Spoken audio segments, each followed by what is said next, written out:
KCP PWG की माइकैदगी करीगुंबा वफम खरा खंगंजरी मदुदी पांगंबम नुपाजाव अमदी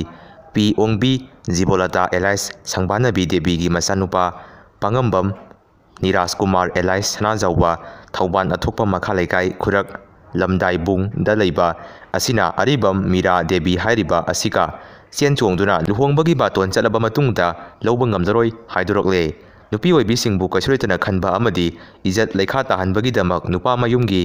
इमुंग मनुंगी मियोय पुनमक लुपता नुमित हुमनी फावबगी मनुंगदा चंगजरकदबनी मसिदा लुपु उसितदना लाक्तबा तारबदी लुपना पिरकपा चेराक इमुंग मनुंगना याजगदबनी हाइना KCP PWG ना फोंगदोरकली न्यू सेकोंदा लगाव खौरंबा मियोय अहुम पुलिसना फारे ब्रह्मागी यामांगजी village Paung township Bago region की पुलिस स्टेशन दा रेबेन सिंगना एटेक तौरकपदा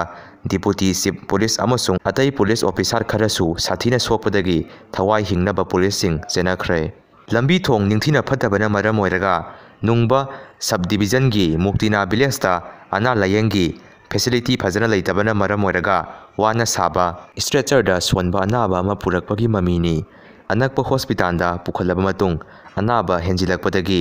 डॉक्टर ना अमुक इम्फाल दा मखा ताना लायंगनबा रिफर तौखरे हारी चीनादा एरोप्लेन अमा मनुंगदा मई चलखरे Shanghai Pudong international airport Beijing township Mon State Myanmar ललहौबसिंगना मिलिटरी जुंता आर्मी की गाड़ी लाकदबा लंबीदा बॉम्ब फुमदुना थमलगा पोखाई हंदुना एम्बुश तौबदा मिलिटरी अनि सीखरे तरेतना साथीना सोखरे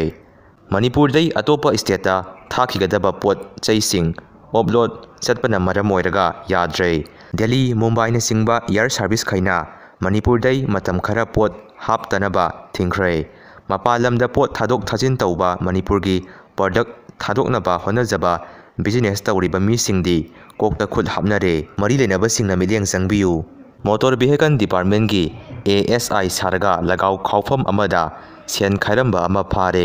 थौदोक असी तांग तारगा तरेता इम्फाल ईस्ट डिस्ट्रिक्ट की पोरोंपाट PS की मनुंगसना लैबा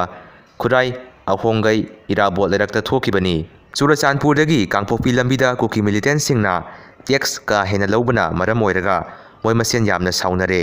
लाक्लिबा अक्टोबर की तांग 22 दगी मतम कक्तना बन कौरगनी हाइरी।